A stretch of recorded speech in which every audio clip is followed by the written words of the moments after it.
ikibazo giherereye ni hehe? Aho ikibazo giherereye ni ukumenya ngo imvugo ishobora gukoreshwa uyu munsi ni imvugo ki ugereranyije n'imvugo yagombaga kubikoreshwa muri 1994, imvugo ikoreshwa muri 2003. Ese imvugo tugezeho uyu munsi imeze ite? Niye mvugo yakoreshwa kugira ngo abantu be kumva ko ubatonetse, kuba yuko ikibazo dufite nicyo kumenya kuvuga ibintu mu buryo budatoneka abantu. Icyo kibazo rero turaza no kukigarukaho tuvuga byerekeye Felix inshingano n'indi byo. Icyo kibazo kirebana mbere na mbere no kutabogama, objectivity, muri ibyo kwirinda impuha. Uzi ko ikigo cyacu kirangwa n'impuha cyane kandi ugasanga zivaye kuri ibyo rero bizaba kwigisha pedagogy. Turishyira hamwe ryihaye inshingano zo kuvugurura imvugo ikoreshwa muri iki gihe, tugerageza guhindura imyumvire y'abanyarwanda muri rusange no kurema umunyapolitike mushya bijyanye n'ibihe abanyarwanda bagishakisha ukuntu bakwigobotora ingaruka z'itsembabwoko ryibasiye abatutsi n'akandi kaga kose igihugu cyaciyemo. Bityo intego kaminuza yacu ni ugushyira imbere umuco w'amahoro, ubworoherane no kubabarirana, tuzirikana ko dusangiye ubunyarwanda. Izi nshingano tukaba twazigeraho binyuze mu kwimakaza ubwisanzure mu bitekerezo byubaka. Ibikorwa bya VPRX bijyanye n'inshingano twihaye bikubiyemo imishinga inyuranye mu rwego rw'itangazamakuru ryigisha uburyo abanyarwanda bakwiyunga nyabyo hashyizwe imbere ibiduhuza. Mu bikorwa by'ingenzi biteganyijwe harimo guhanga ibinyamakuru fatizo byanditse mu Kinyarwanda, mu Cyongereza, mu Gifaransa ndetse no mu Giswahili, gutangiza radio na televiziyo Ijwi ry'Amahoro, gushinga ikigo kaminuza cy'itangazamakuru no gushimangira demokarasi. Birumvikana ko umushinga nk'uyu udashobora gushyirwa mu bikorwa leta itawugizemo uruhare mu kuwushishikariza abaturage no kuwutera inkunga mu nzego zose. Bizasaba kandi ubufatanye bw'intiti n'inzobere mu byerekeye imbonezamubano. Hazakenerwa by'umwihariko inkunga zinyuranye ziturutse mu miryango mpuzamahanga iharanira ubwisanzure mu bitekerezo ndetse n'itangazamakuru bihamye.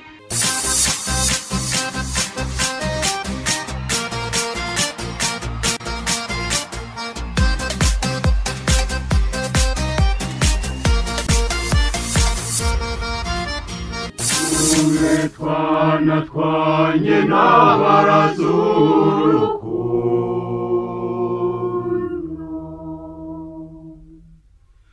murarugire intego mwese aho mujya hose rubabera umutako mwiza uwo rubaranga amanywa arinda nijoro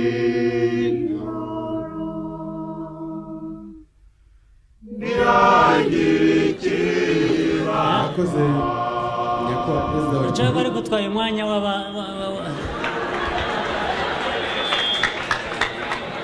Oya, utwaye umwanya wa Yusi.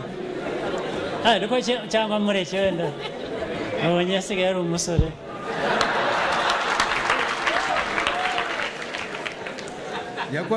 nyakubahwa perezida wa Repubulika basigaye bavuga ko nanjye ndi umujene.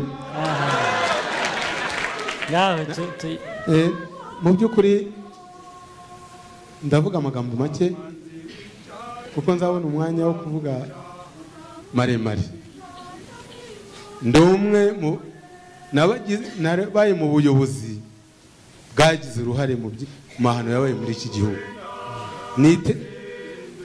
Abanyarwanda nzabasaba imbabazi kandi ndabasezeranya ko perezida wa Repubulika n'abandi twabanye muri ubwo buyobozi bakaba bari muri iki gihugu nzabafasha kugira ngo nabo batere intambwe.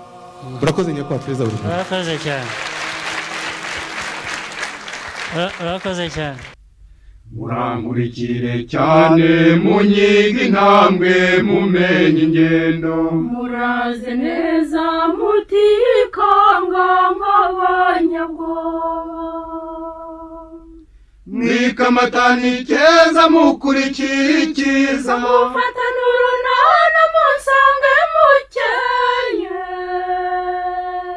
mwizirwe muberwe nzakomeza mbarinde. Abaduteze amatwi mwese turabasuhuje, ikaze muri iki kiganiro mutegurirwa na VPRX ku bufatanye bwa Siri, urugaga rw'abanyabwenge b'abanyarwanda baharanira ubunyangamugayo.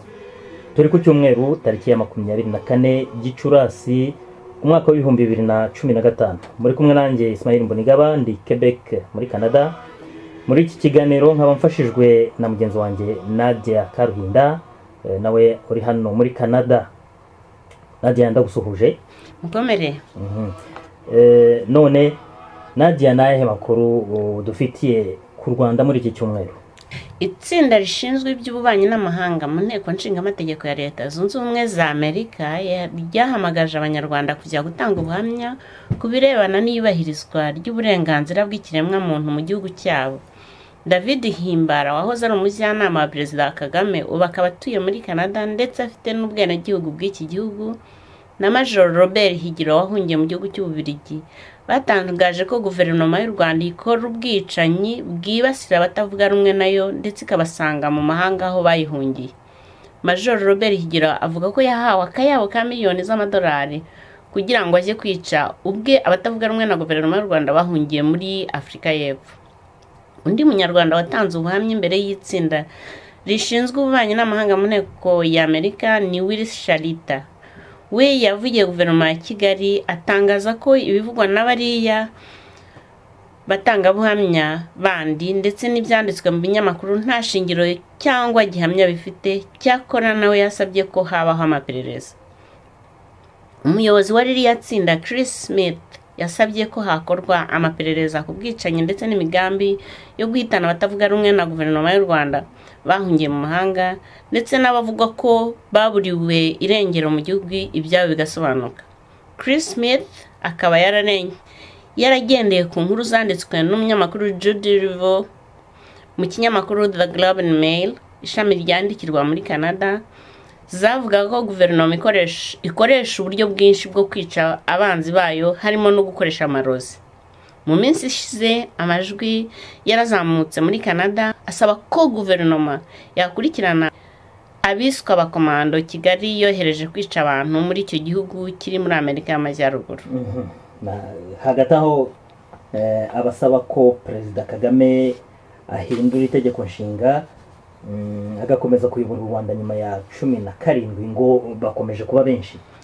Impaka zikomeje kuba urudaca biturutse ku cyifuzo cya FPR cyo guhindura ingingo y'101 y'itegeko nshinga y'u Rwanda mu rwego rwo kongeza Perezida Paul Kagame manda ku butegetsi. Perezida w'inteko ishinga amategeko Mukabalisa Donatille yatangaje ko abaturage barenga miliyoni 2 bamaze kwandikira inteko basaba ko iriya ngingo yateshwa agaciro, akaba yarongeyeho ko inteko izakurikiza icyifuzo cy'abaturage kuko ari bo ihagarariye. Tubibutse ko ingingo y'101 y'itegeko nshinga y'u Rwanda igira iti: Perezida wa Repubulika atorerwa manda y'imyaka 7, ashobora kongera gutorwa inshuro imwe. Nta na rimwe umuntu yemererwa gutorerwa manda zirenze 2 ku mwanya wa Perezida wa Repubulika. Abaharanira ko iyi ngingo ihinduka basobanura ko nta undi muntu ushobora kuyobora u Rwanda neza nka Paul Kagame. Ibyo ahanini bikaba bivugwa n'abantu bafite ubwoba bwo gutakaza amaronko bahawe na FPR, harimo n'abahoze bakomeye ku gihe cya MRND na Habyarimana. Abatavuga rumwe na FPR nabo bakomeje kwamagana uyu mugambi wo kwica itegeko nshinga hagamijwe guhindura Perezida Kagame ikinani cyangwa ikigirwamana. Bakaba bavuga ko FPR itiyizeye mu matora ku buryo yabishaka guteza imvururu kugira ngo ikomeze itegekesha igisuti. Hari abanyapolitiki bamwe basanga ikibazo cya demokarasi mu Rwanda kizakemurwa no guhirika ubutegetsi bwa Kagame na FPR hakoreshejwe intwaro. Ibyo bikaba bihangayikishije cyane abifuza ko abanyarwanda babaho mu mahoro arambye. Ku ruhande rwe Perezida Paul Kagame yivugiye ko adakeneye kongezwa manda. Urakoze cyane Nadia ku bw'aya makuru tugijejeho. Uyu munsi turi kumwe n'abatwara muri ba Siri, Victor Manegega Koko na François Munyabagisha bari hano muri Canada, ndetse na Emmanuel Senga uri muri Leta Zunze Ubumwe za Amerika. ikiganiro cya none twagihaye insanganyamatsiko irebana n'urubuga rwa politiki ndetse n'izungurana ku butegetsi mu Rwanda, aribyo bita espace politique ya alternance politique au Rwanda. Turarebera rero hamwe icyo benshi mu banyapolitiki bacu batekereza ku cyitwa urubuga rwa politiki n'ubworoherane.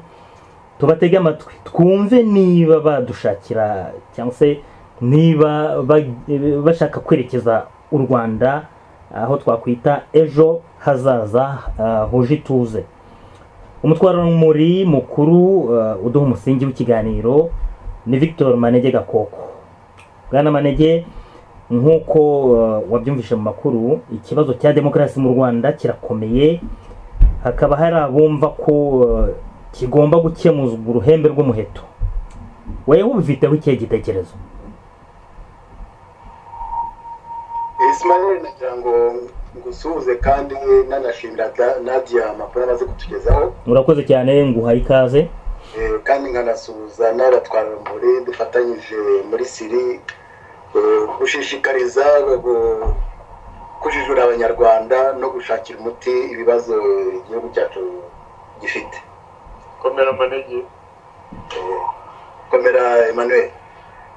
Maze rero nuko wansabye kugira ngo ngire icyo mvuga cyangwa icyo ntekereza ku kibazo maze gutanga ku byo tuganiraho uyu munsi, nagira ngo mu izina rya Siri urubuga bw'abanyarwanda haranira ubunyangamugayo nongere nibutse ko ibiganiro byacu bigamije koko kugira ngo bibe byagarura impumeko nshya nziza abanyarwanda no mu Rwanda, byatuma dushobora kugarurana icyizere, tukagira umutima wo kuba twashakira hamwe ibisubizo cyangwa se umuti ibibazo byacu, ibibazo igihugu cyacu byugarije igihugu cyacu. Muri ibyo nateguye kuba nababwira, ntabwo uyu munsi noneho mbabwira icyo ntekereza ku giti cyanjye, ahubwo ndasa nk'ugaruka ku biganiro twakoze mu minsi ishize ndetse wenda umuntu yanaturuka mwaka ushize, bijyanye cyangwa se byuzuzanya ariko bigenda bigusha ku kibazo uyu munsi tuza kuganiraho. Biransaba rero kuba nabyibutsa amagambo makeya kugira ngo nze guha abatwara rumuri, abo dukorana, abo duhumeka kimwe, abo dufite icyo twakwita ireme n'ukwemera kumwe mu byo dukora, kuba baza kunyunganira ku buryo rwose noneho kuko uyu munsi bisa nkaho tujya nyabyo mu kibazo kirebana n'uko ubutegetsi n'uko bukorwa cyangwa se uko politiki ikorwa n'ukuntu ubutegetsi bwagombye gusimburana ubu ngubu cyangwa se bwagombye gusimburana muri repubulika nk'uko tuvuga. Icyo natangiraho ni iki, ni uko umwaka ushize twibanze cyane mu byo twise cyangwa se mu bisobanuro twagiye gutanga tuvuga ko repubulika y'u Rwanda irwaye.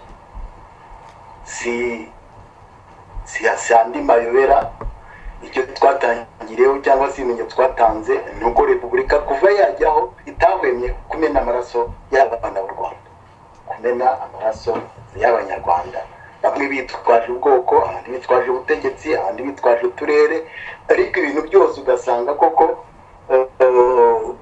ari urwitwazo koko, ahubwo batajya mu mizi y'ibibazo abanyarwanda bafite. Ari naho usanga abanyarumuri bo muri Siri, abacurabwenge bo muri Siri bafatanyije muri VPRX bagenda bakomoza kuri rya somo Murage Rudahigwa dusigiye avuga ati aho kwica gitera mwica cy'umutera. Turashakira rero hamwe igitera koko icyatuma igitera cyateye impamvu n'impamvu byatumye repubulika irwara, ari indwara yafatiwe mu buto bwayo, mu bukuru, mu kwigira imbere gatoya, na n'ubu bikaba ibyo bibazo cyangwa izo ndwara zikaba zitarabonera umuti ku buryo zayishegeshe, zikaba zinageraho rwose ubu ngubu noneho umuco wo kwica, umuco wo kubeshya, umuco wo guhakwa no kwakirizwa, noneho hiyongeraho n'undi muco witwa ngo umuco wo gutekinika, ariko byose ari kugira ngo bigusha ku kintu kimwe cyo kubaho no kubaho neza. Ugasanga ahubwo kugira ngo dusangire ibyo bibazo kugira ngo dushake ukuntu twabana neza, twabaho neza, twatereza igihe cyacu imbere, twakibanamo neza, ugasanga bamwe bashaka kukwigizayo abandi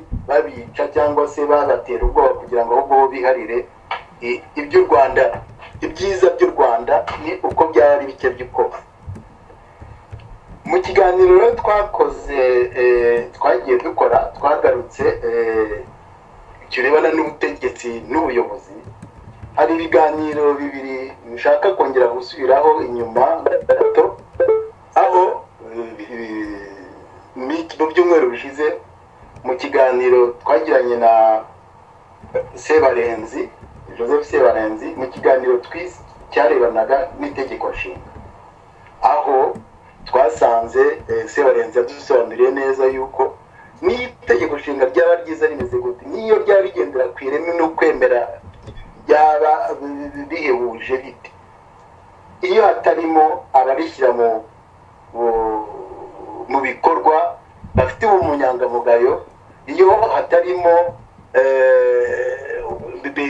mu gihugu aho abaturage badafite icyo twita conscience citoyenne na politique bihamye, nta handi ntacyo byamarira igihugu, kuko biba bibaye nk'ibyo Mujyabagisha yagiye adusobanurira cyangwa se nk'uko twabyemeranyijweho, bari itegeko nshinga ry'impapuro gusa cyangwa amategeko gusa y'impapuro, cyangwa se birutwa naho kuba ntaho byaba bitariho.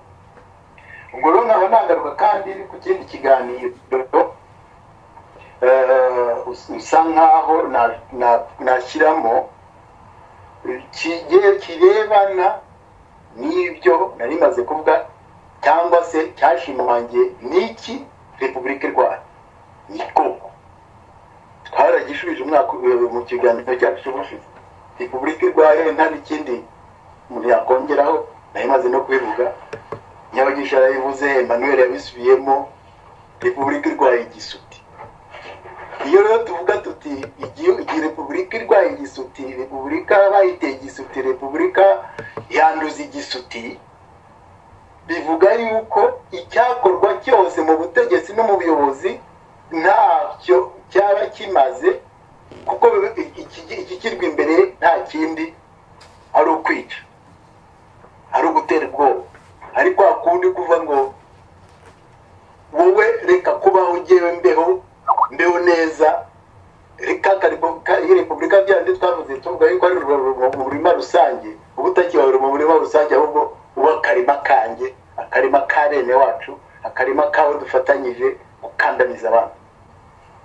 Ubwo tukaba tugarutse neza, nibwo navuze ndi sinizimba mu magambo yuko niba twaravuze ukuntu igisuti, ubutegetsi bw'igisuti, ndetse unitwaza ahanini n'ubutegetsi bw'igitugu, kuvuga ibyerekeranye na espace politique mu ngoma nk'iyo ngiyo, twebwe dusanga muri Siri ari ikibazo kitari, kuko nta espace ishobora kuboneka mu butegetsi bw'igisuti, nta espace politique ishobora kuboneka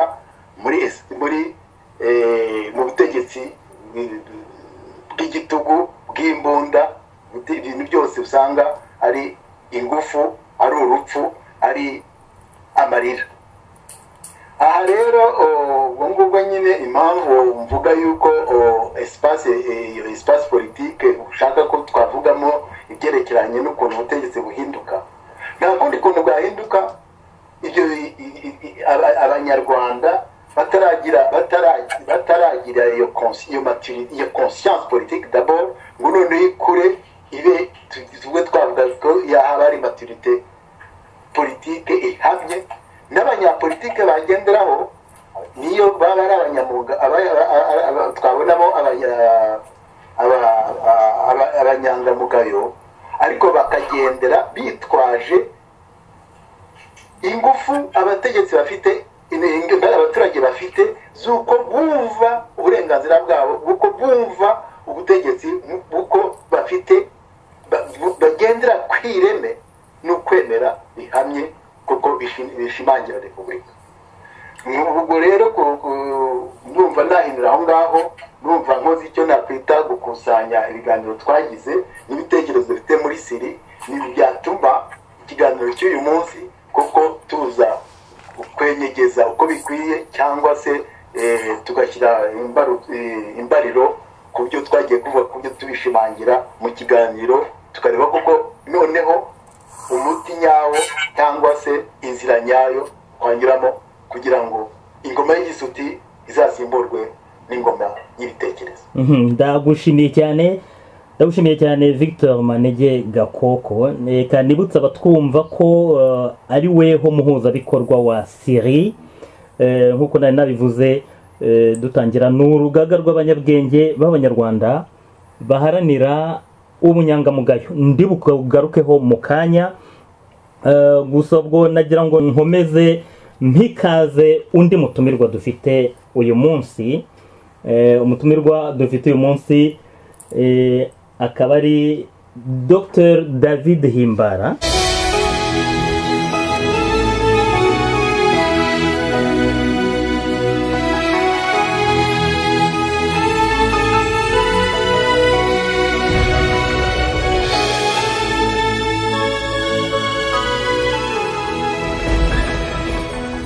Inama y'abaminisitiri kandi ihuriweho n'amashyaka menshi n'abaminisitiri bakomoka mu mashyaka menshi. Buri minisitiri nawe Arusha yamwambuye ubutegetsi, ibyemezo yagombaga gufata ikaba inama y'abaminisitiri. Ikindi kinani cyavanyweho nuko muri abo baminisitiri ari principe ko baturuka impande zose, ko baturuka mu bice by'abanyarwanda by'ubwoko bwose. Stability twashoboye kugira nyuma y'amage yo muri 1994 nuko abanyarwanda bose b'impande zose bashoboraga kwibona mu butegetsi, byari byo bya mbere muri iki gihugu, kandi bibwira ko impande zose zifite uruhare effective muri ubwo butegetsi. Icyo Arusha ivuga.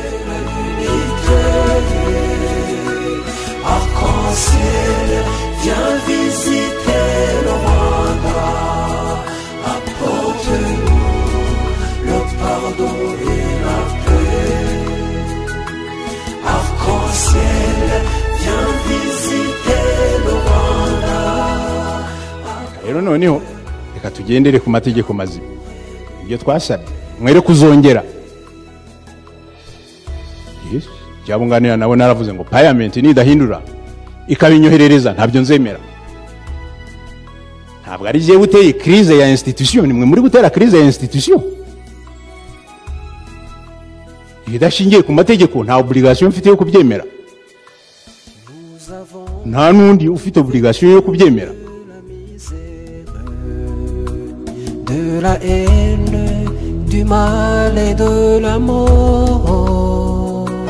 Maintenant, nous sommes appelés à en sortir l'amour et l'unité. Muti turashaka gukora politiki, reka mbabwire amacakubiri y'u Rwanda yabayeho kuko abantu bakoraga politiki zidakurikiza amategeko, zitubahiriza amategeko. Impunzi z'u Rwanda zaguye hanze zihera hanze kuko abantu bakoraga politiki zidashingiye, zitubahiriza amategeko. Ikinani cyarwanijwe kuko cyakoraga politiki itubahiriza amategeko. So ngiye sinshaka gukorana namwe niba mushaka gukora politiki idashingiye ku mategeko.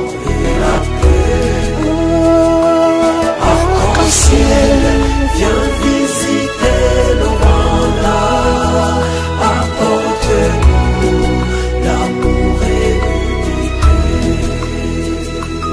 David Himbara uri ku murongo wa Skype uratwumva? nagira ngo nguhe ikaze ngusuhuze David. murakoze cyane. Ndagushuje David Himbara. Nawe ndabashuje. David ubu tuvugana weho uri hehe? Ndi Toronto. Nguhaye ikaze mbere na mbere ukubutse mu gihugu cya Leta Zunze Ubumwe za Amerika. Murakoze kabisa. Ndagira ngo nibutse abatwumva ko David Himbara ari umunyarwanda ufite ubwene gihugu bwa Canada. Yakoze igihe kirekire mu biro bya Perezida Kagame nk'umujyanama we mu bijyanye n'ubukungu, nyuma aza guhunga u Rwanda yigarukira mu kindi gihugu cye. Ni ukuvuga ese David Himbara nkubaze hano muri Canada wumva uri impunzi kandi ufite ubwene gihugu?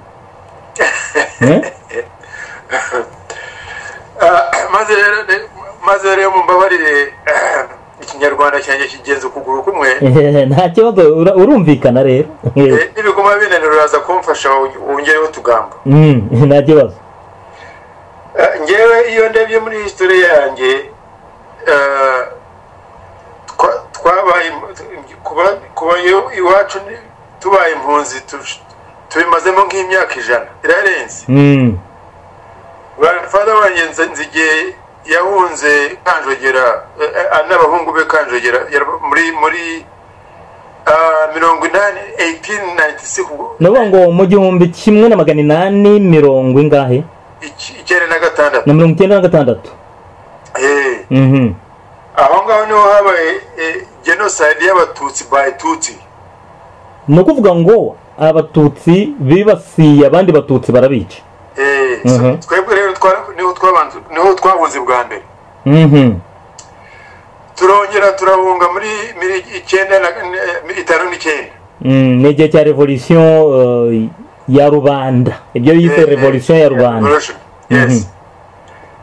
So ngewe rero nakuriye Canada, nge naje Canada ndi umusore teenager. Mfite imyaka 16. Ubwo wari uturutse hehe? Utangiye kutubwira twabaye impunzi twabaye impunzi muri Uganda. Ariko nimukira Canada ndi teenager. Ufite imyaka uri ingimbi? Nka 16. Niho ndakuriye ndangiza amashuri noneho ndavuga nsubiye muri Afrika. Usubira mu Uganda? Oya. Nimukiye muri Africa du Sud. South Africa. Wahabaye rero nawe gukira umusore? Nubwo nari nkunze nari nangije university, ubwo nagiye muri 94. Nibwo wagiye South Africa? Kujya kwigisha mu university niho ndatura. Noneho rero ubwo nagiye gukora ubwo nagiye mu Rwanda bwa mbere gukorera mu Rwanda byari mu 2000. Mu mwaka w'2000 nibwo leta ya Kigali cyangwa se tuvuye ni Perezida Kagame ubwe wakwitumiyeho. Hanyuma namukoreye imyaka 2 kugeza mu mwaka w'2002. Turananira Rwanda nsubira South Africa. Ariko uza kugaruka nanone? Waje kugaruka nanone. Nukuvuga ngo ni number 3 nimero that time. Ubwo twavuga yuko wasubiye muri Africa du Sud uhunze. No, nasubiye muri South Africa nge nitwaye mvuye Canada.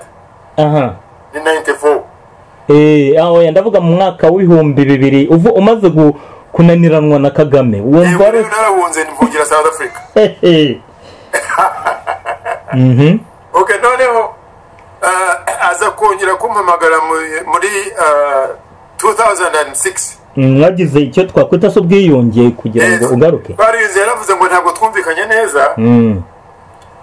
Ngo na expertise yanjye ntabwo bajyaga bayumva, ariko ngo barayumva ngo ninze mbafashe mbese reform, economic reform. Ndaza ndabikora. Ngo 2010 ndahunga. Ni weho waje gukora ivugurura ry'ubukungu mu Rwanda? Yes. Biriya bya Rwanda Development Board na n'iki byose nitwe twabyubatse. Okay. Kugeza mu mwaka w'2010. January. Ndahunga nanone. So twashwanye nabi, ariko najyaga ndeba kuva muri 2008 na 9. Narebaga igitugu kizamuka. ubwo byerekezaga igihe u Rwanda rwari rurimo rwegera amatora ku nshuro ya kabiri. Ngewe rero kuko nari umutekinisiye ibyo ntabwo nabirebaga, ntabwo nari nanayivu cyane, ntabwo numvagaho umujinya n'igitugu bituruka. Twirirwaga dushwanira muri za statistics.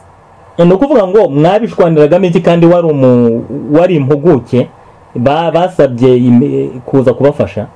So urareba we yashakaga ngo mbese achievement ibyo u Rwanda rwagezeho bibe byinshi. Ariko ngewe nkamubwira ngewe icyanzanye nyine no kubikora. Ntabwo rero nabihimba. Ngo ndaguha data nyazo. Rero bikamurakaza. Ni ukuvuga ngo hari igihe leta y'u Rwanda yabitangaza imibare itariyo ariko hari yindi iri ku ruhande ya nyayo. In fact yo kuva ubwo ngubwo iyo batangaza ntago ari cyo nibihimbano. Ubwo ndaza kuguha n'urugero leta muri debate yacu. So hanyuma rero ndahunga. Ariko ngeze South Africa naho bashyiraho baranshaka barampiga. Kugeza igihe South Africa yashyize muri protection. Bamaze kurasa Kayumba muri June 2010. Ndakuvuga ko icyo gihe nawe washakishwaga. Nanjye rero baravuga ngo wa muntu witonde.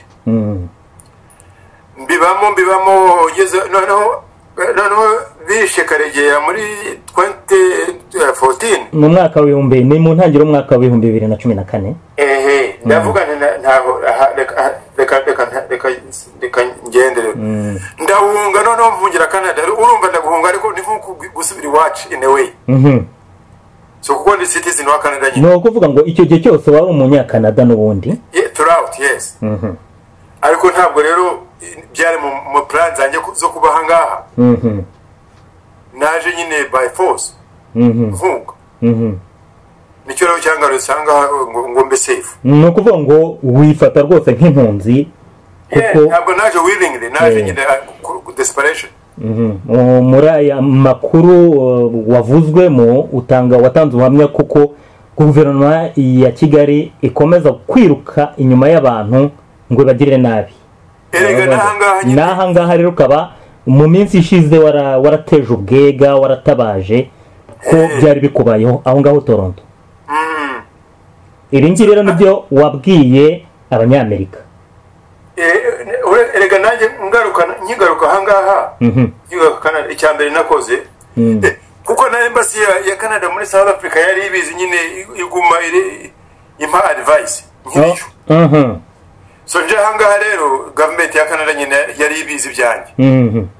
Bakaguma nyine bampa advice. Nagiye nkigera nahangaha nagiye no muri police. Ya Toronto police. Bakambwira ngo ku giti cyabo bumva ntabwo wenda u Rwanda rwabasha kuzana abantu hangaha ngo baturase. Atariko bashobora gukoresha abandi bakaguha nk'uburozi. Ati rero ugiye witonda ukavyemo. Police ya hano muri Canada ibifata iryo. Bati uje witonda ntukajye ahantu hari akavuyange uje wirinda ibintu by'akavuyo. Niho baguhitiramo aho ngaho. Ati naho kuzana abantu babo gukorasa ntabwo byoroshye. Nta komando bashobora gukorera hano ngo babibashe.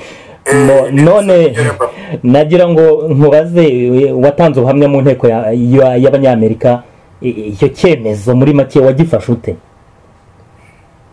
Urambaza se biriya bya congressional hearing? Uvuye muri Amerika. Congressional hearing rero burya nari maze umwaka n'abandi bagenzi banjye dusaba leta za hano za Canada, muri Amerika, mu Bwongereza na Australia ngo tubabaza dushaka ibintu bibiri. Tuti icyambere umuntu mukorana nawe muhora mutaka Paul Kagame na government ye muzi wari we kweli. Tubereke nyine uko ateye. icya kabiri rero tukagenda tuganira n'abanyarwanda aho ahangaha nyine hose tuti aho kwirirwa muri za ubona abantu benshi bari muri za political parties kandi ni nyinshi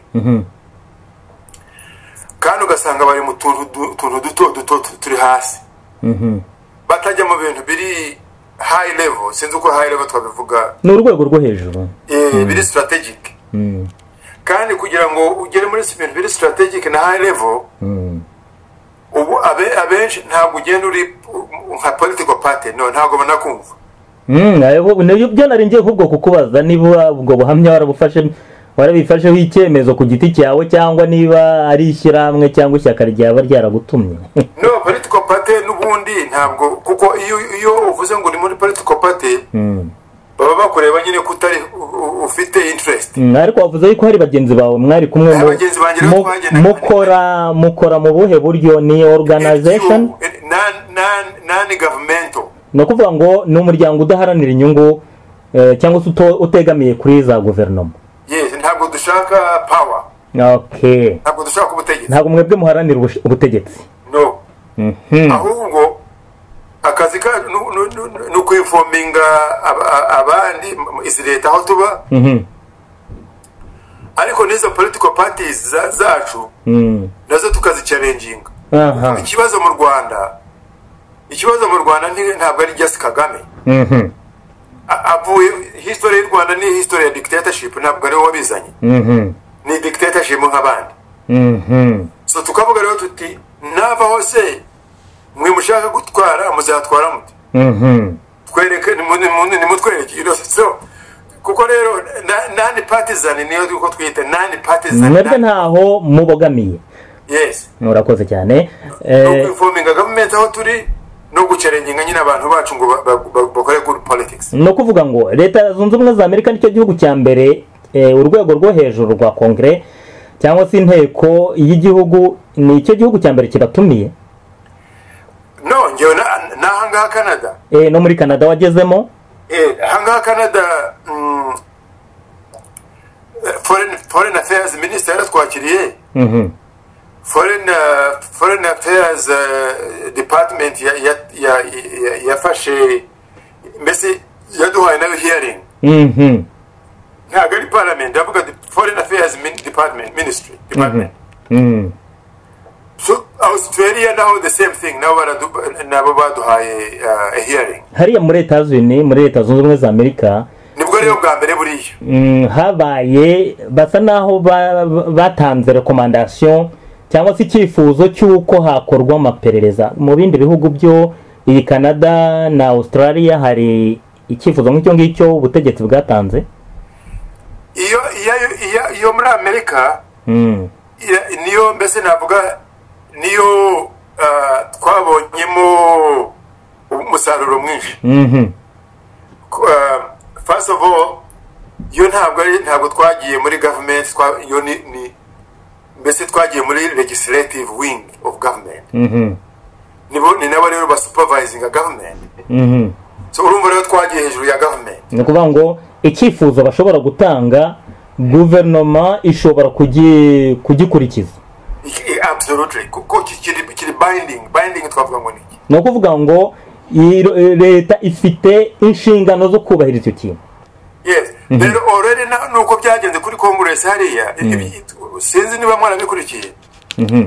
Congress yatumye na government yo muri Amerika ivuga ku mugaragaro ko izi ko Kagame yica abantu.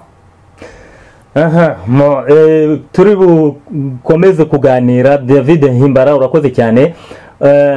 Avuga ariko mbere yuko nkurekura nagira ngo nkoraze na ikintu wumva cyaba gitera ubutegetsi kugira imyifatire nk'ingi yo kwica no guhutaza abene gihugu bayo.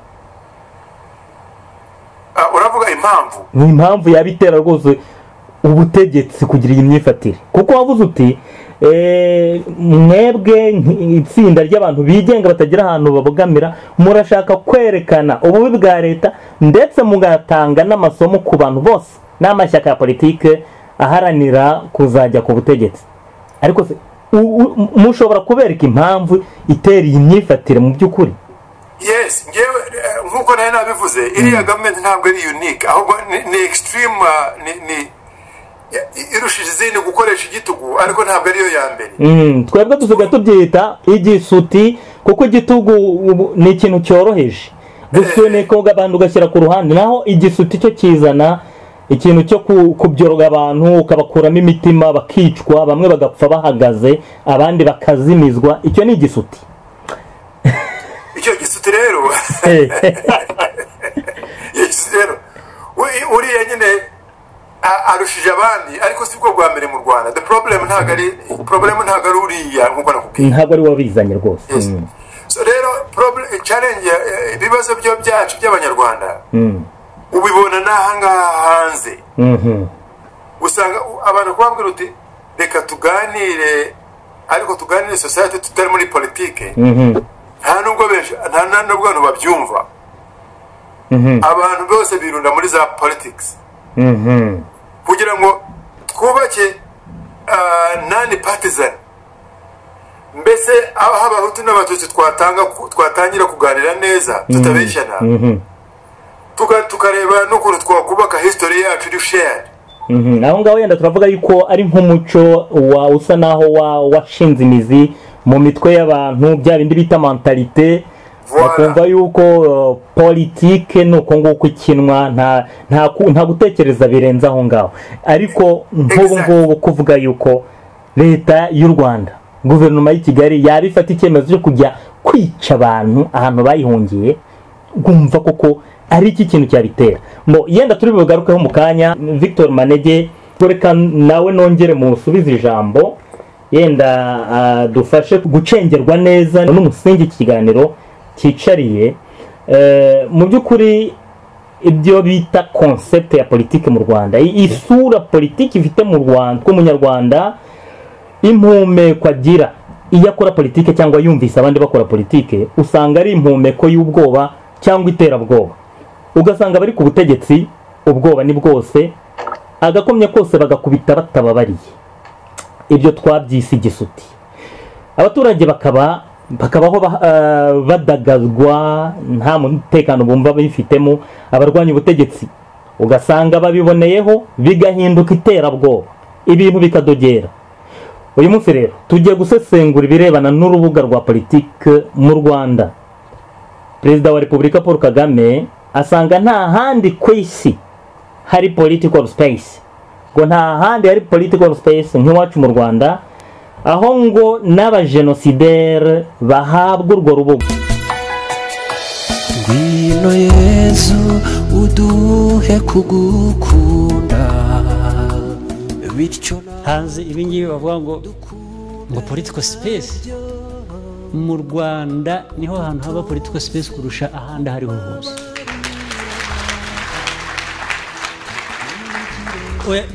Ntabwo mpfa kubivuga gusa ndababwira impamvu.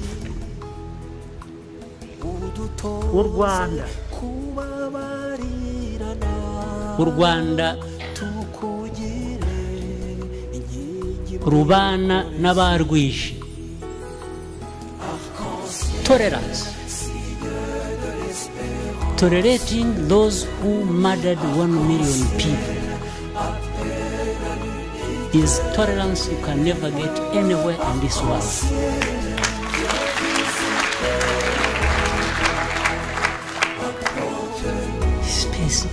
Space duhana n'abajenosideri.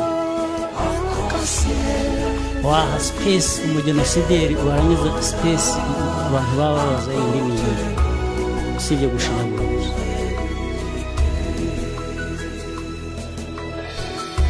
Democracy, human rights, freedoms.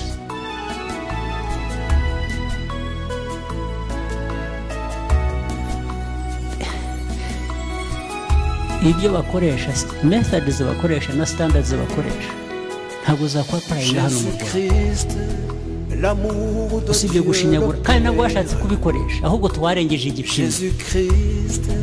La vérité de Dieu, Jésus-Christ, le chemin vers le Père. Tu es la vie, tu es l'éternel. l'éternité.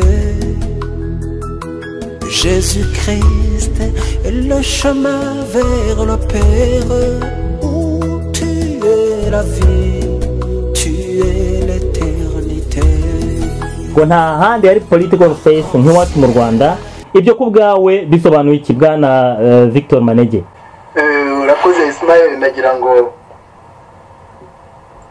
ngo nsuhuze kandi nashimire Dr. David Himbara ku magambo amaze kutubwira, ku ncamake amaze kutugezaho, ku buhamya amaze gutanga, usanga ubwo bwegera kuko byo tumaze iminsi tuvuga muri siri n'ibyo yari bimaze mu magambo make kubagezaho, yuko umuco w'igisuti, yuko umuco ingoma y'igisuti, ingoma y'ubwicanyi atari ubu ngubu, yuko igihugu koko kirwaye, ubwo nkaho twebwe ibyo tuvuga ko repubulika irwaye atari ibyo. Biranshimishije kumva avuga ati ikibazo si Kagame gusa, kuko Kagame hano iyo tumufata nk'umuntu uhagarariye ingoma, ntabwo tumufata nk'umuntu ku giti cye, umuntu nkanjye nawe, ahubwo iyo tumuvuga nk'umuntu rusange, tumuvuga nk'umuntu w'umunyapolitiki uhagarariye ingoma iri ubu ngubu, ariko ingoma ikorera mu gisuti kandi atari we wakizanye, ahubwo yagisanzeho. Usanga koko mu magambo waruhinnye uvuga, cyangwa se muyo Dr. Himbara yaramaze kuvuga, ari umuco wasa nkaho warabaye karande ku banyapolitike, ku banyarwanda. Ariko ikibabaje nuko usanga twarabyemeye, ugasanga dusa nkaho kandi kubyemera vuga ari kuko ari kubikururiza uwo muco, nawo ugasanga ari uko ugenda ukura, ahubwo urushaho no gukoresha andi mayeri yose yo kugira ngo nyine umara igihe urambe, kugira ngo igisuti gisugire gisagambe. Rero tugarutse ku byo wavugaga ku byerekeye nk'amagambo Perezida Kagame yavuze yuko mu Rwanda hari espace politique ko ndetse banehaye n'abajenosideri. Ahangaha birasaba nk'abasesenguzi batari muri politike nk'uko Dr. David yamaze kubivuga, ahubwo b'abanyarwanda bashishikaze kugira ngo bumve ibibazo byo mu Rwanda. Twavuga yuko aya magambo ntabwo ahuye n'ukwemera cyangwa se n'ukuntu igihugu kigomba kuyoborwa, kuko iyo uvuze ngo espace politique bivuga yuko wemera ibitekerezo binyuranye, wemera ko abantu mudahuje ibitekerezo bafite nabo uburenganzira bwo kubitanga, bwo kubigeza ku banyarwanda, tuvuge ku baturage bafite icyo twavuga yuko ariho batanga ubwo butegetsi, cyangwa batanga ububasha bwo kugira ngo ugere ku butegetsi no kugira ngo uyobore igihugu. Rero iyo yavuze ati mu Rwanda nta n'ahandi wasanga muri Afurika cyangwa se ku isi abajenosideri basugira bakisanga, ngo bahabwa umwanya mu rugo rwa umwanya mu butegetsi. Ntabwo ari byo, kuko abavuga rumwe na leta cyangwa abavuga rumwe n'ingoma ya FPR bo badafite uko bavuga, badafite, ahubwo batotezwa, kandi bagatotezwa batari mu Rwanda gusa, batotezwa no hanze. Nabo ngaho yenda abavuga rero abavuga niba abandi bayoboka ingoma y'igisuti, bemera bagapfukama, bemera ahubwo nta nubwo. None se mu by'ukuri leta y'u Rwanda yaba yemeza yuko abo bantu binjiramo mu buryo bw'ubwumvikane? Ismail, ahangaha tugaruke ku byo turagaruka ku kiganiro cyacu cyoshize. Ingoma cyangwa se ubutegetsi bw'igisuti bivuga iki? Ibimenyetso by'iyo ngoma ni ibihe? Icya mbere ni ukwica, ikibazo cyose ni ukwica, ubwicanyi, urupfu, kumva yuko unyuranyije nayo utari uwo kubaho. Bikajyana rero n'andi mashami arimo gutera ubwoba. Iyo gutera ubwoba rero urambaza utese abantu bagenda babahamagara ngo bakoreshe, kuko baba babaye ibikoresho, bakaza bahagarariye ariko baza babyemerera. None se utagiye kure, iyo Rucagu avuga ati nakoraga mu ngoma y'igitugu, ibyo twakoze nanjye mbifitemo uruhare, ati mbisabiye imbabazi, ngo azabwira n'abandi bagenzi be bose, ngo babisabire. Bivuga ko yemeye yuko ari umujenosideri hari aho bitandukaniye reka ahubwo noneho kugira ngo ndi kumwe na mugenzi wanjye umutwara muri aho ngaho yenda reka nza François munyabagisha mubazi ikibazo Faustin Twagiramungu wigeze kuba ministre w'intebe muri guverinoma ya FPR ubu akaba nyine ari muri opposition wasanga ibyo gukumira abandi muri politiki kubakumira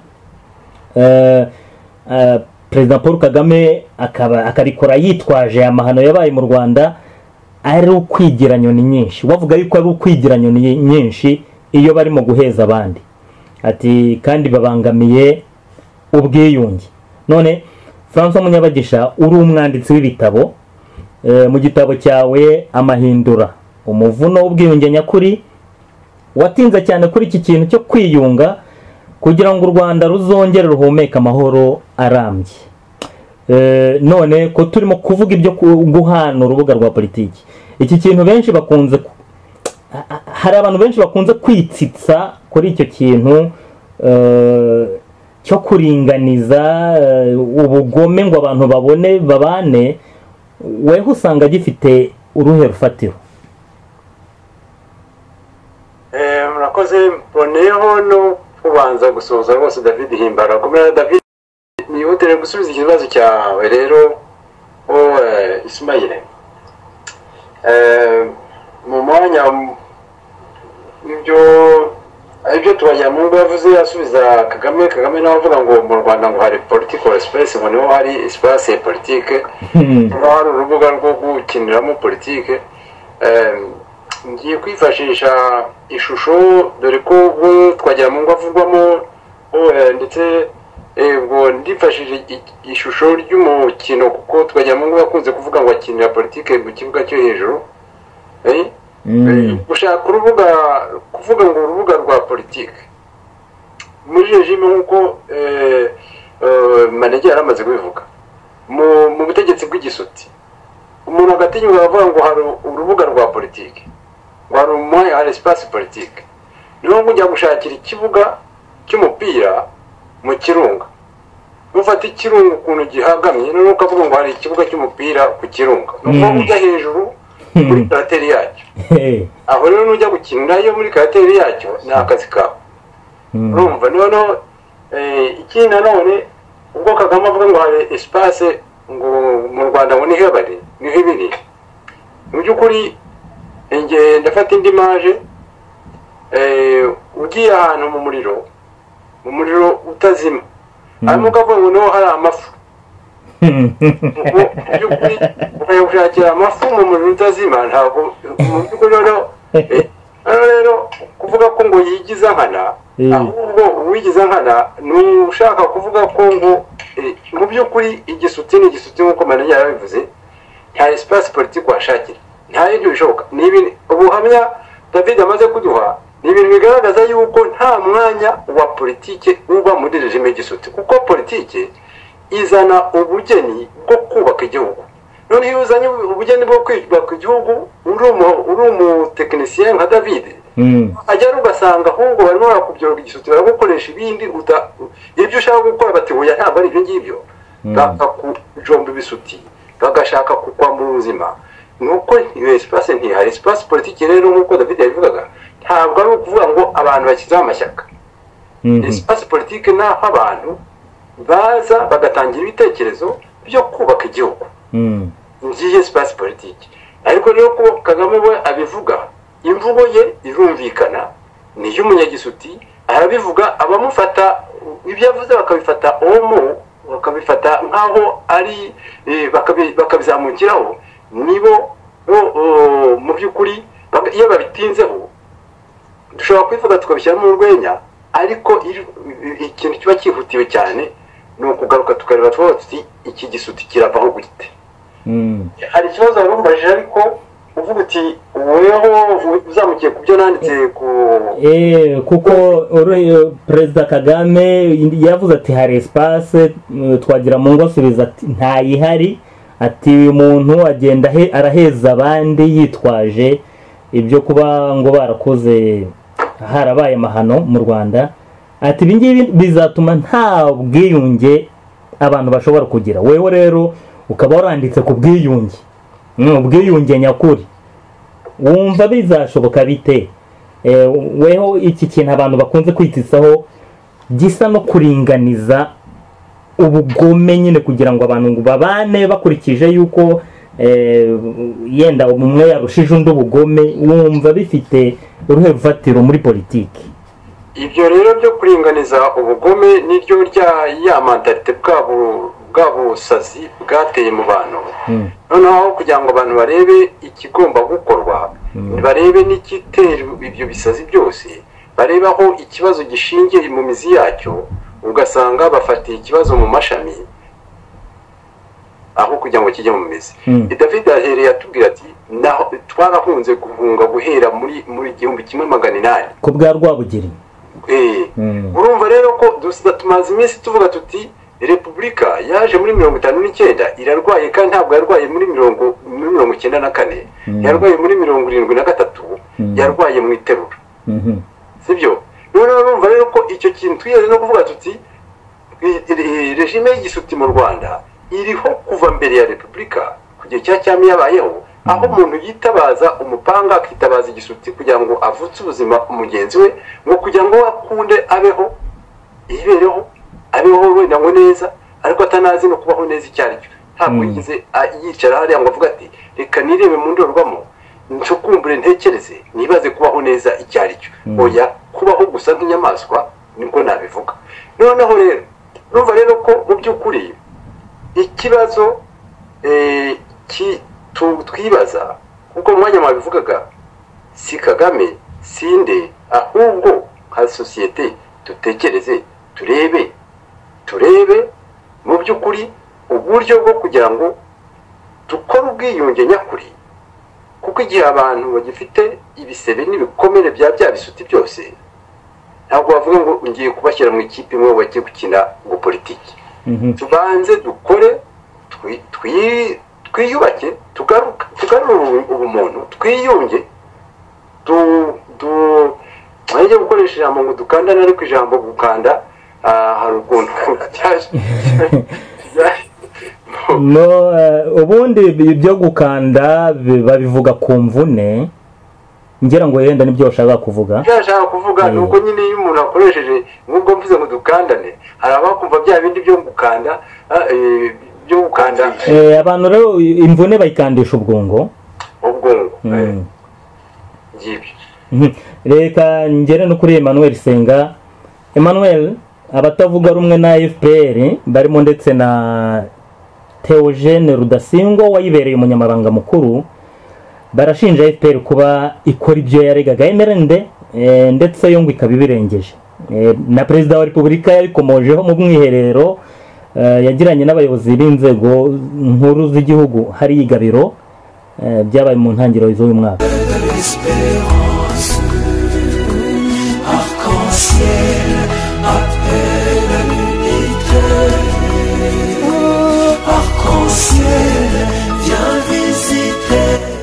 na Kagame ubwa yibaze uko twasobanuraga ibyateye intambara yo muri 90 nibyo biriho kuri iki gihe. Uko rero iyo abantu bakibajije ngo ko ibindi byose byananiranye ngo bizagenda bite, ngira ngo batekereze uko FPR nayo yageze ku butegetsi, wese ko yafashe ubutegetsi ikabukoresha nabi, ubu ngubu bikaba byongeye kugaruka muri ibyo bihe nk'ibyo twaciyemo mu bihe byashize. Icyo ngicyo rero ntabwo gikwiriye kubibanga ngo abantu ngo bagitsinde ngo bavuge ngo ese bizagenda bite, kubera ko hafi buri muntu wese ubaza icyo kibazo ubwo abagira ngo Rudasingwa agisubize, ngo agisubiza mu buryo buri direct nk'ubwo ngubwo. Ariko ni ibintu by'umuntu agomba gushyira ku gipimo akavuga ngo inzira y'amahoro yakunze cyangwa ntiyakunze. Niba inzira y'amahoro inaniranye, ibindi bizashoboka, ibindi bizakorwa se ni ibihe? Kubabarirana tukugire inkingi mwikorezi. Ifite was the old days, we would have fought, but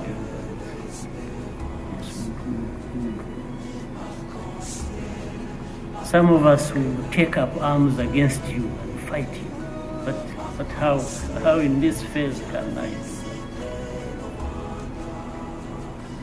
How? Everybody became like the other. You know, one was equal and the same, and the killers of yesterday and the liberators of yesterday have all become in the ground. What a shame. What a shame.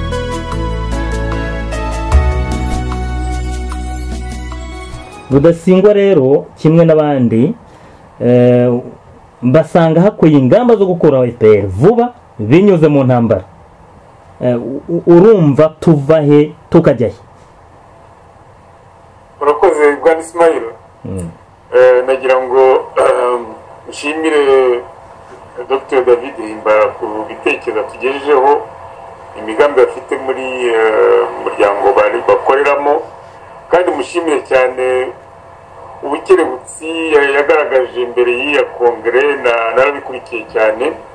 Nkabagira ngo mushimire hamwe na Robert ibintu bazanye ukuntu bagerageje kumvisha bareba congressist bareba congressman and the woman bari imbere yabo. Nkaba ntashidikanya ko ibyo bavuze n'ingero batanze zizakurikiranwa kandi zikazatanga umusaruro nk'uko yabivuga, kuko turabizi ko muri iki gihugu cya Amerika aho bamwe dutuye ijambo rya kongere cyangwa imikorere ya kongere igira uburemere bugaragara hejuru y'ibyemezo bifatwa. Ntabwo rero dushidikanya ko ibyo Honorable Smith cyangwa se Honorable basabye ko bizakorwa, agakorwa amaperereza yimbitse, bagacukumbura ibintu byose bigaragazwa ibyo Perezida Kagame yijandika mu by'ubwicanyi, cyane cyane akurikirana n'abamuhungiye hanze. Ntabwo dushidikanya na rimwe ko bizashyirwa mu bikorwa. Yasabye ko departement ya Ministère des Affaires étrangères ya hano imukurikiranira ibibya bintu ikabisesengura, ikamuzanira raporo yuzuye, noneho nabo bagafata icyemezo. Ndakeka ko rwose bizakorwa. Hano nagira ngo mbashimire. Reka ngaruka ku kibazo cyawe rero, uti Dr. Rudasingwa yavuze ko FPR imaze kurenza aho MRND bashinjaga gukora nabi, aho yagezaga bo baraharengeje. Icyo aho turabyemera ngo none ikibazo aho cyari kiri ni cyuko we Rudasingwa n'abandi banyapolitike basanga ikibazo nyine aho kigeze kigomba gukemurwa, ni ugufata ingamba zihutirwa zo gukuraho FPR binyuze mu ntambara. Wumva rero byaba bitujyana he, turava he tukajya he? Nibyo navuga ko icyo yaravuze ku byerekeye MRND na FPR ibyo avuze ni ukuri koko, kuko ubutegetsi turimo kubona muri kino gihe bwa FPR aho bugejeje abaturage ni ahantu harindi muka, ni ahantu habi cyane ugereranyije n'ibyo abaturage babayemo mu gihe cy'ingoma cya Repubulika ya Kabiri ku bwa Habyarimana. Nta na hamwe bihuriye, iby'ubu birarenze. Ariko ikibazo ni ikihe rero?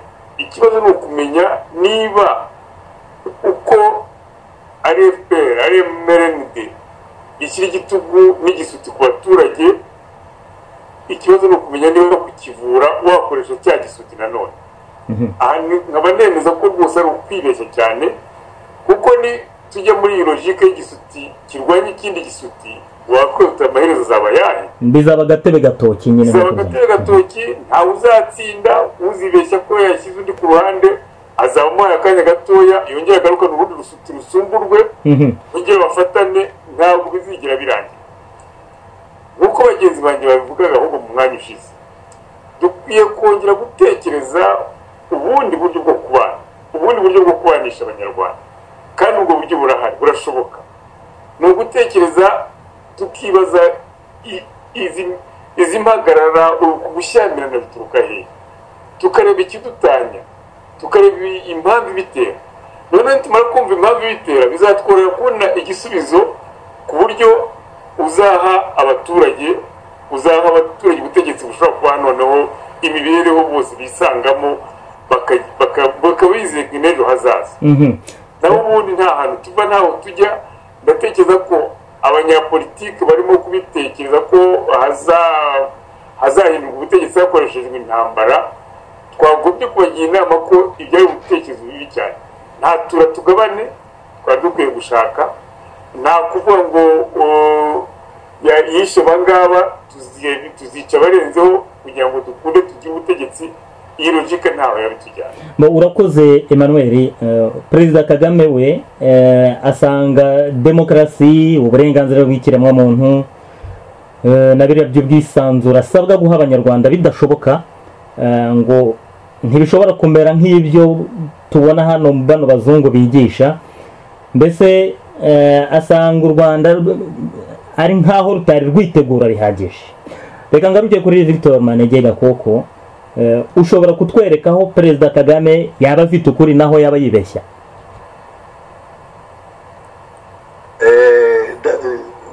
Ismail kamubwiye yuko ibintu byo kungira jije nabyemera, ariko igisubizo ndakiguha.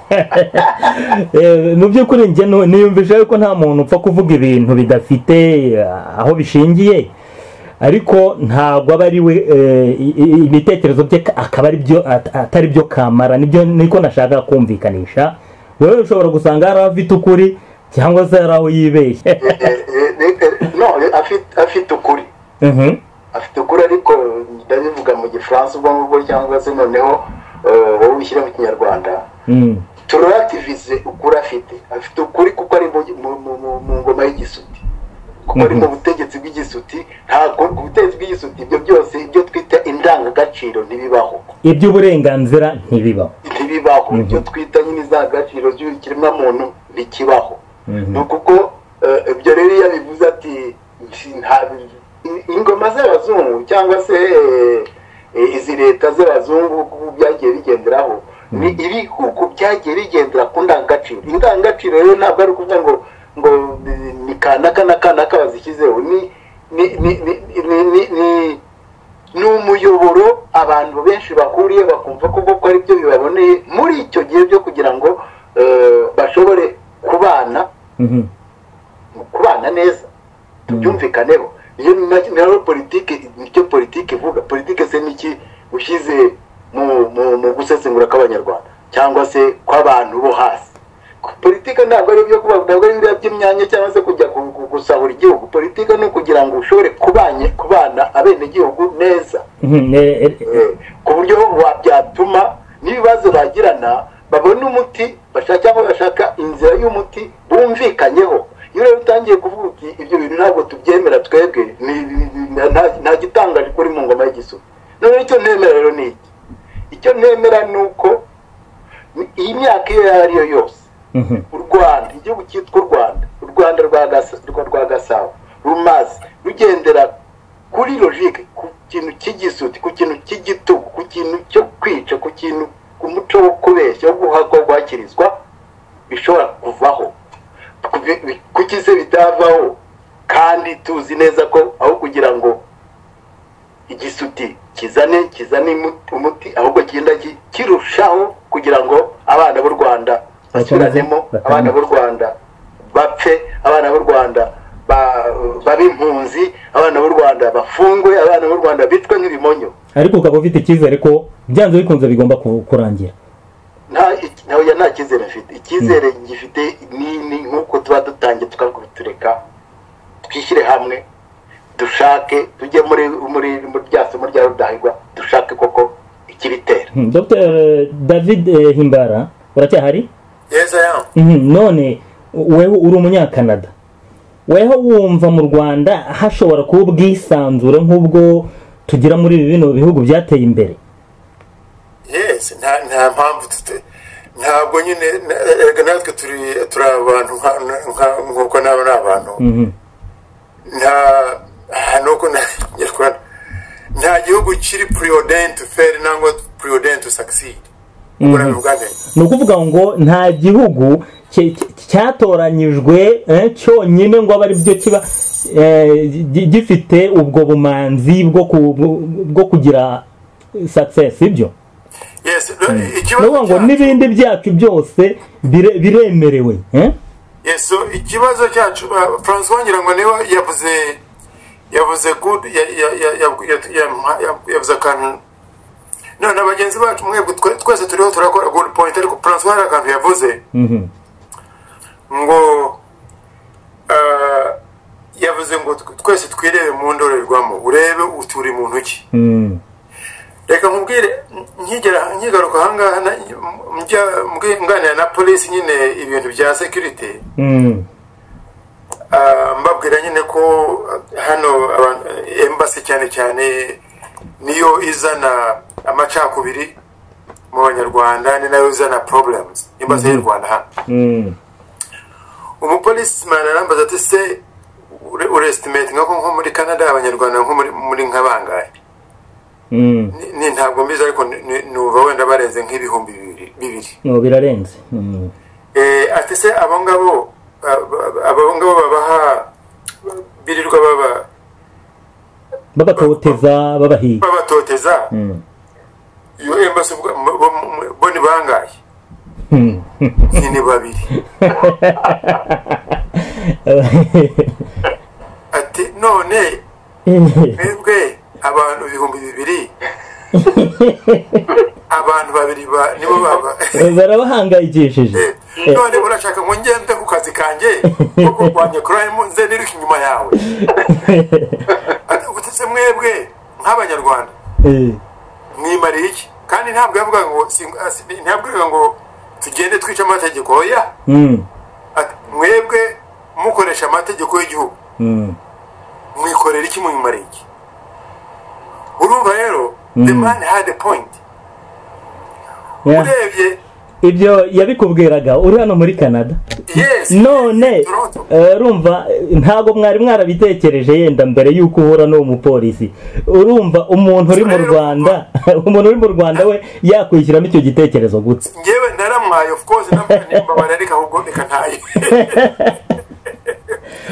Icyo kugaga tukikaruye ku buriya countries ubushyira mu Kinyarwanda, countries get government that they deserve.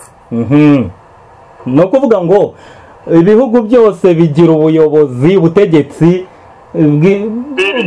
buberanye n'umuturage, nuko nguko umuntu yabivuga. Ubwo rero twirirwa mu tuntu sinzi twari twahangaha hose, bamwe bavuga ngo n'abahutu abandi n'abatutsi, kandi at the end twese turi cowards. Aho niho that's the number one. Kuvuga ngo baba abahutu baba abatutsi babonekamo abantu batafite courage bibifura gusa, badatekereza igihugu, inyungu z'igihugu. Baba bashaka ikintu cyoroshye. Uriya yavuga ngo utegeka igihugu n'umuhutu ati turakize, kandi of course ntabwo ari byo. Abahutu twese turakize. Ati shawe ubutegetsi ni ubwacu. Ati ubutegetsi ni ubwacu. Ubonye ibintu nirweho kuri internet ngerageza gusobanura. Umwe avuga ngo ngo Kagame ngo yaraducyuye. Yarabacyuye se yabacyuye he? So rero urumva the problem nk'uko François yavuze, it's us. No kuvuga abantu ngo reka twoganizinge to confront the problem. Baranga. Aho ngahagerageje abo twagerageje hanga ku organizing association. Bani ya kati nge nagiye otawangiye nyine. Biriya muri America ntiruka biriya byo muri America nabuze na association. Aho Dr. Himbara urumva yuko niba abantu bari mu bihugu byateye imbere nka hano bize bajijutse baragutabye mu nama navuga yuko they betrayed you, sibyo? Urumva one point, give me one minute. Icyo maze kubona abanyarwanda nubwo baba mu Rwanda baba hangaha they remain the same. Baraza hangaha rero bakaguma bonyine mu kagurupu kabo, bajya muri church imwe, bajya muri kabari imwe, bashobora no kuva hangaha batamenyekana ari yariyo, bagumara muri ako kantu. Rero kugira ngo tubone igisubizo, real self examination. Niho rero ubwo nari nkubaje nese usanga koko mu gihugu mu Rwanda ubwisanzure nk'uko ubw'abantu bagera hano muri iki gihugu gashoboka koko. Ismail, nagira ngo mbere yuko Dr. Himbara akomeza kuri icyo kibazo gusubiza, oya wamwunganira niko nagira ngo ntanga ubuhamya muri bwa mbere mutanze, ariko ko nishimye ibyo yavuze, ko nanjye navuganye n'abategetsi bo muri Canada,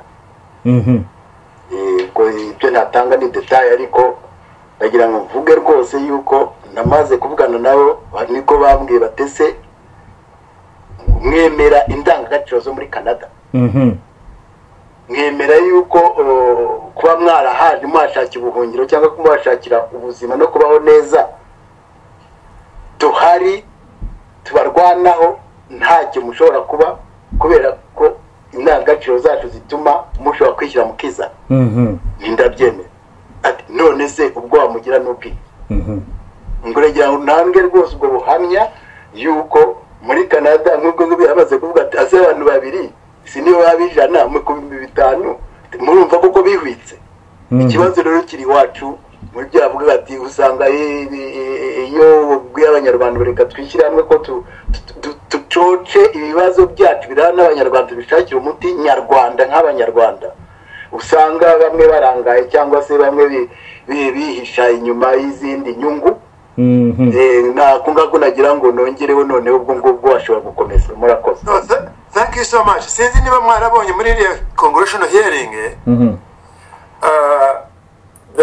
the ranking member nyine Karen Bass yaratubaje ati mbese kwahangaha nyine tubona Ethiopians bari birirwa bavuza induru badutabaza ko nta banyarwanda tubona. You remember that?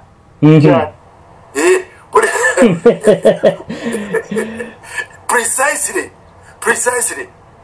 That is $1 million question. yasanze muri make muratuje mwebwe abanyarwanda, ntabwo byumvikane. Nabiriya kugira ngo migereho, warabonye niba n'abanyarwanda ni Rwanda barabifashe barabitwistinga, ngo nagiye gushaka amafaranga yo kugambana. Of course nagiye gushaka amafaranga kugira ngo lobbyists bamfashe numve how the system works. Ibi ni ibintu bikorwa muri bino bihugu. Yeah, ni ordinary. Ariko iyo tuza kuba association, biba byaranyorohere kurusha kugenda nyine mpaka. Nibyo rwose. You know? So urumva rero na France yagiyeyo wenyine. Uyu nguyu ni Victor wari utanze ubuhamya. Ariko mbese barakoresha telefone bari turi kumwe hamwe twese. Sorry, niyo mpamvu ndareba izira amazina. Ariko François niwe wari wavuze Mira indorerwamo. Niwe. Okay, very good. So urumva rero erega nibyo ngibyo ibyo bya individualism biturimo kugira ngo organize abanyarwanda.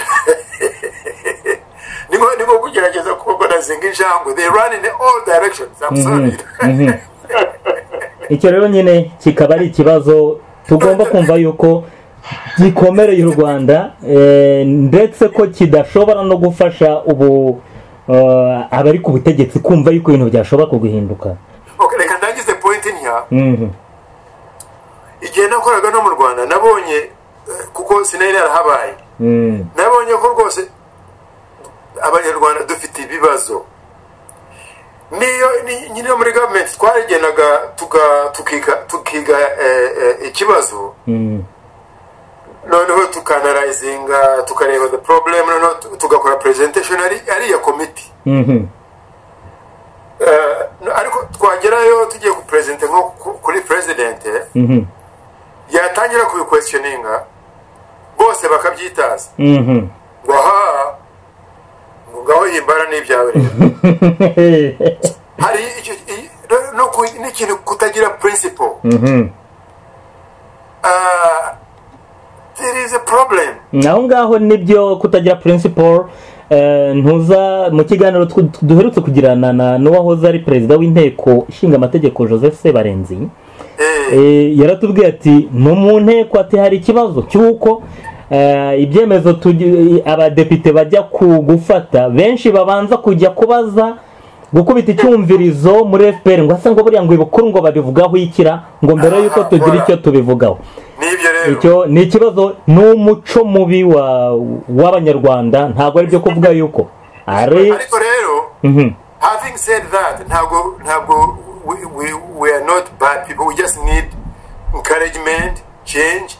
Ariko noneho tugatangirira nubwo namba ya very small nk'ingi ya democracy in Rwanda now ubu ngubu imaze kuba registered in UK dynamic kandi nyine irasa nuko u Rwanda rusa it represents abanyarwanda ndetse composition yayo genuine Australia same thing so no kuvuga ngo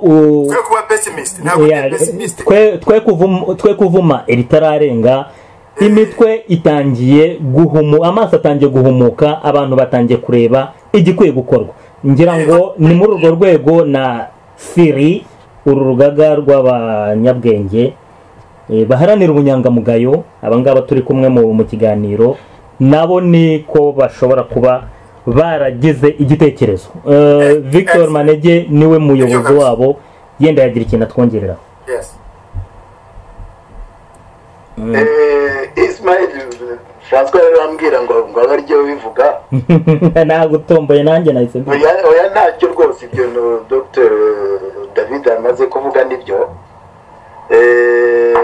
ubwo arambwira ntende kumena amabanga ati mubwira ahubwo aze muri Siri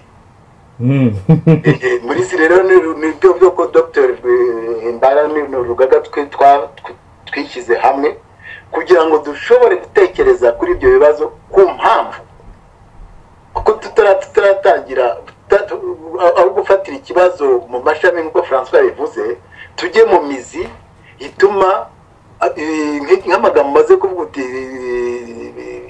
no mu Rwanda igihe wari koraga muri presidence mwajya gutanga umushinga mwajya gusobanura umushinga perezida w'igihugu kubera ko perezida w'igihugu atangiye kubaza ibibazo bagatangira bagahinda umushyitsi twaranabibonye ejo bundi Gabiro mu mwiherero yababwiraga ati murambeshya mubeshya abaturage dusigaye twica tugiye gute ati niba mbeshya nimunyomoze mu bintu bamwe bakareba hasi abandi hari n'ingo n'abakoze ibidasanzwe bibabaho ibyo bintu koko nibyo biri muri wa muco ariko nyine tuvuga ujyana n'ingoma y'Igisiti wa muco uguhakwa n'ubwakukirizwa kugira ngo ushobore kubaho ushobore kubona amaramuko niho tugomba gushakira umuti muri Siri rero nagira ngo nizeze Dr David Himbara yuko ari byo twatangiye ahubwo ubutaha nimujya gusobanura ibyerekeranye n'iby'abanyarwanda n'iby'abanyarwanda bashaka